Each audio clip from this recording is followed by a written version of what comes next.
These are the Hickory Hound's news and views. Charlotte isn't going to stop growing, and really, who should be asking it to? In the history of the world, what metropolitan city has ever voluntarily stopped growing? Growth is inevitable, but with growth comes responsibility. What this region needs now isn't control, it's stewardship. Because what Charlotte does with the Catawba River doesn't just affect Charlotte. It affects everyone who depends on that system, upstream, downstream, across the basin. This week's feature isn't an argument against progress. It's a reminder. Progress has to account for its impact. Charlotte has the opportunity to be a good neighbor, thoughtful, generous, and wise in how it manages the resources we all share. In the end, how Charlotte treats its neighbors will shape how this region treats Charlotte. And that's the story we're going to explore. Hello, I'm Rachel, digital correspondent for the Hickory Hound. Today, I'm reporting on a topic that affects everyone in our region, whether you live in the heart of Charlotte or along the banks of Lake Hickory.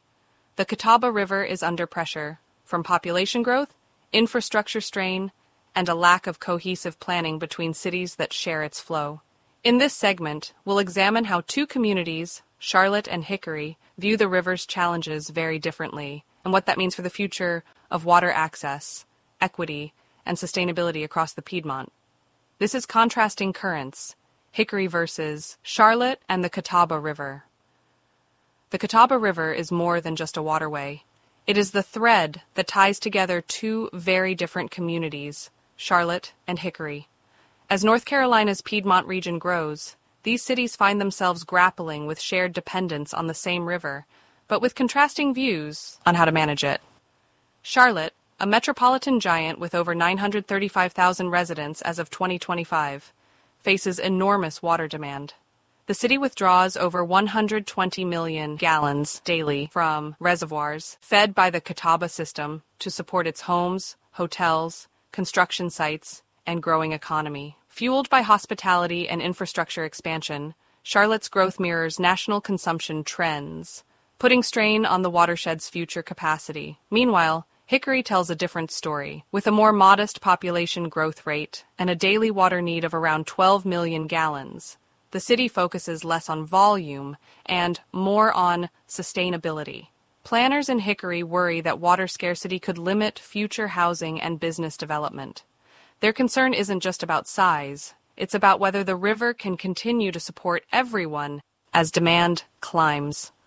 Water quality also separates these two perspectives. In Charlotte, public frustration centers on taste and odor issues driven by algae blooms in hot months. Charlotte water responds with advanced filtration, yet many residents remain focused on the symptoms, not the root causes, like nutrient runoff or infrastructure lag. Hickory, located upstream, faces different challenges. Rapid development has led to sediment runoff that clouds Lake Hickory, the city's main drinking water source. The 2024 State of the River report points to over 460 permitted wastewater discharges across the basin, many of which eventually flow into Hickory's supply. Residents have noticed the difference: increased turbidity, rising treatment costs, and growing concern about long-term health and environmental impacts. When it comes to infrastructure, Charlotte can invest at scale. Programs like biosolids management and algae control show promise, but are slowed by a $2 billion funding gap and aging pipes.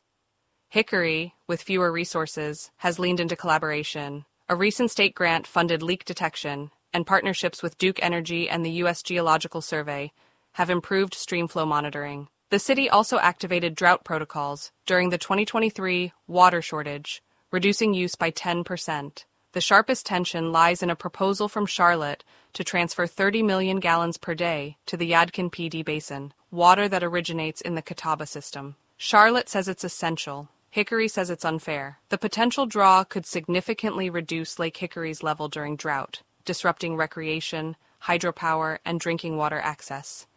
Yet, there is a shared path forward. Both cities depend on the Catawba.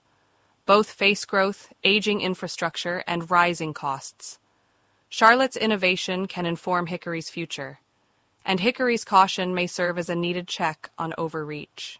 As one local resident put it, "The Catawba River is our future. Let's protect it." This week marked the conclusion of the Shrinking Center vignettes, at least for now.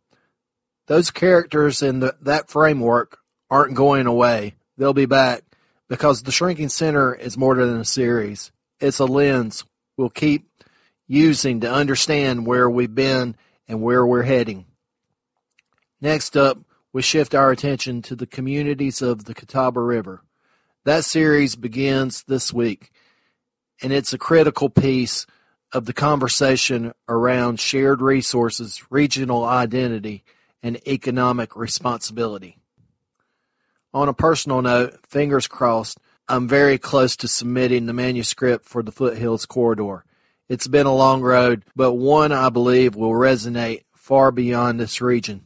If you haven't already, come follow the Hound Signal on Substack. I'll be posting once or twice a week, and as always, there's more in the works. I'll keep you posted as new content comes to life. Thanks for being a part of this. We've got more stories to tell, and we're just getting started.